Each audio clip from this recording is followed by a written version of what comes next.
সুপ্রিয় দর্শকবিন্দু, আজকে কিন্তু আমি একটি প্রাকৃতিক দৃশ্য দেখাচ্ছি। এই যে আপনারা দেখতেই পাচ্ছেন যে দূরের যে স্ন্যাপগুলা গাছগাছালির মতো দেখা যাচ্ছে অনেক দূরে, সেই অঞ্চলটা কিন্তু গফরগাঁও থানা।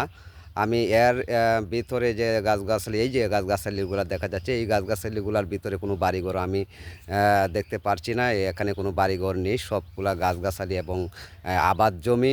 সুপ্রিয় দর্শকবিন্দু, এই জমিগুলোর মধ্যে কিন্তু প্রচণ্ড পরিমাণ যে আলু হয়, সে আলু কিন্তু বিভিন্ন জায়গায় রপ্তানি করা হয়। এই জায়গাতেই কিন্তু সবচেয়ে বেশি আলু ফলন করে। সুপ্রিয় দর্শকবিন্দু, এই যে রাস্তাটা দেখাচ্ছি, সেই রাস্তার উপরে কিন্তু এই অঞ্চলে পানি উঠে যায় এবং আরও 2 ফিট, এই রাস্তা থেকে আরও 2 ফিট উপরে উঠে। এটা কিন্তু নিচু রাস্তা। সুপ্রিয় দর্শকবিন্দু, আমাদের ওই পাশে একটা বড় মেন রাস্তা আছে, আমি দেখাচ্ছি। এই যে টাওয়ার, সেই টাওয়ারের যে সামন দিয়ে যে রাস্তাটা এসেছে চরজামালি, সেই রাস্তার উপরেও কিন্তু 88 সনের বন্যায় কিন্তু সেই রাস্তার উপর দিয়েও কিন্তু পানি প্রবাহিত হয়েছে। আমি এরিয়াগুলো দেখাচ্ছি। সুপ্রিয় দর্শকবিন্দু, এই এরিয়াটা অনেক সুন্দর, সুন্দর একটা পরিবেশ। ধন্যবাদ সকলকে।